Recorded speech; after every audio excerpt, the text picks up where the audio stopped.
Boa tarde, meus amores, tudo bem com vocês? Eu espero que seja maravilhosamente bem. Como está ótimo, estamos começando mais uma semana e hoje é dia 14 de nove de 2020.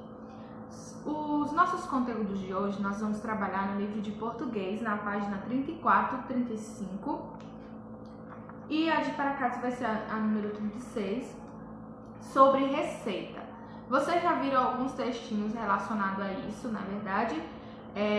Receita é um texto instrucional que auxilia você numa preparação de algum alimento, de alguma outra coisa. E hoje nós vamos aprender sobre uma receita de bolo de cenoura com ganache. E na aula de caligrafia nós iremos aprender também sobre a hora do lanche e as letrinhas S e Z, tá bom? E na aula de matemática nós vamos aprender sobre o que é dobro e triplo, tá? E também sobre a multiplicação. Então, vamos começar a nossa aula de português? Muito bem. Eu tenho aqui um texto na página 34, que é este aqui, a receita de bolo de cenoura com ganache. Nós vamos ver aqui a quantidade de ingredientes que são necessários. Ingredientes para massa. Vamos precisar de 3 ovos médios. Na verdade, 2 ovos. Para a receita do bolo de cenoura com ganache, os ingredientes são para massa: 3 cenouras médias, 2 ovos, 1 xícara de chá de farinha de trigo, 2 xícaras de chá de açúcar, 1/4 de xícara de chá de óleo, 1 xícara de chá de farinha de trigo, 2 colheres de chá de fermento em pó. E para ganache, nós vamos precisar de 2 barras de chocolate meio amargo, 1 caixinha de creme de leite e utensílio especial que vai ser preciso, o liquidificador. Muito bem, depois você pode observar aqui a quantidade de ingredientes, tá? Depois nós vamos para o modo de preparo. No modo de preparo, nós vamos precisar: pré-aqueça o forno em temperatura média de 180 graus, bata as cenouras, o óleo e os ovos no liquidificador até ficar cremoso. Em uma tigela, misture o açúcar, a farinha de trigo integral e o fermento. Adicione o creme de cenoura aos poucos, misturando até que fique uma massa homogênea, não é? Coloque a massa em uma forma untada e polvilhada. Leve ao forno por aproximadamente 30 minutos. Derrame o chocolate em uma panela em banho-maria e acrescente o creme de leite e misture. Retire o bolo do forno e espere esfriar um pouco. E desenforme então. Espalhe a ganache sobre o bolo. Muito bem. Curiosidades sobre essa receita. Vamos ver aqui. A curiosidade é que a ganache foi inventada por acidente, por volta de 1950. Um grande doceiro francês deixou uma panela de leite fervendo cair dentro de uma vasilha cheia de chocolate. Por conta do acidente, ele se chamou de ganache, que significa burro ou estúpido em francês. Mas quando ele misturou o leite com o chocolate, percebeu que tinha descoberto um doce incrível e chamou de ganache, olha só. Então a curiosidade é que quando foi que foi inventada essa ganache? Em 1950, e foi um chefe francês, né, que criou através de o chocolate estava fervendo e caiu o leite por acidente, olha só. Agora, muito bem, nós vamos para a página 35, falando aqui sobre o texto, que você vai procurar qual é o título do texto. Qual será o título do texto? O título de uma receita é o nome do alimento que você vai preparar. Então, você vai procurar aí qual é o alimento que você vai preparar e vai colocar o título. Qual é a finalidade desse texto? É incentivar o leitor a comer bolo de cenoura, ensinar a fazer um bolo ou convencer alguém de que o bolo de cenoura é saudável.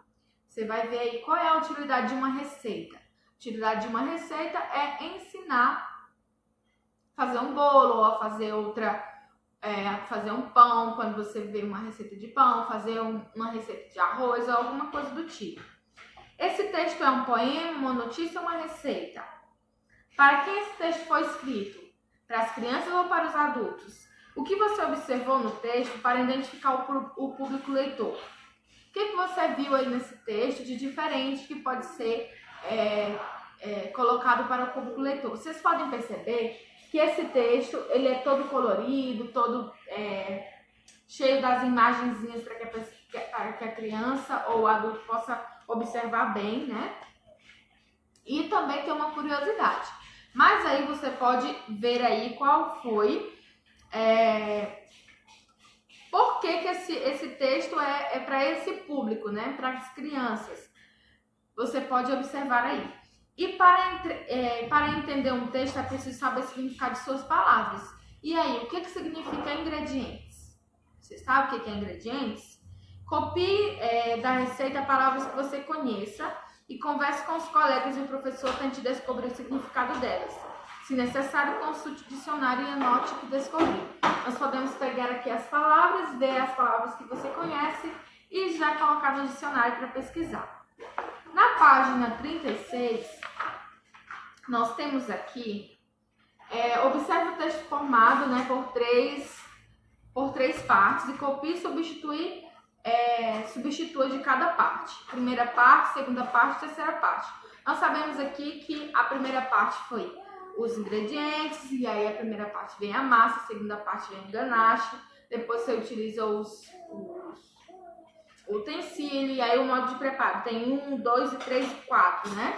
E 5. Aí você vai utilizar aí quais foram a primeira parte, segunda parte e a terceira parte. Uma dessas partes não costuma aparecer na receita. Identifique e explique o que informações ela apresenta. Uma dessas partes que não aparecem em uma receita são as curiosidades, que muitas vezes não aparecem, mas já que esse texto, ele é endereçado às crianças, ele tem uma curiosidade para que a criança tenha, né, um gosto a mais pela receita. E nós sabemos que a primeira parte são os ingredientes, a segunda parte são o modo de preparo e a terceira e última que é a curiosidade. Sobre a parte dos ingredientes, resolva as questões. Observe as xícaras, né? Essas 2 xícaras. Qual dessas xícaras será usada para medir a quantidade de farinha de trigo, óleo e açúcar? Circule a imagem. Nós vimos ali que é uma xícara de chá. E qual é a xícara de chá dessas duas? Releia o texto. 2 colheres de chá de fermento em pó. O que informa a palavra sublinhada? A palavra sublinhada é chá. O que informa essa palavra? O que aconteceria se não houvesse essa informação? E aí, o que aconteceria? Respondam pra gente, tá bom? Um beijo pra vocês. Agora nós vamos para a aula de caligrafia, na página 36 e 37. Nós vimos lá na página 36 aqui que é a hora do lanche pessoal. A hora do lanche pessoal.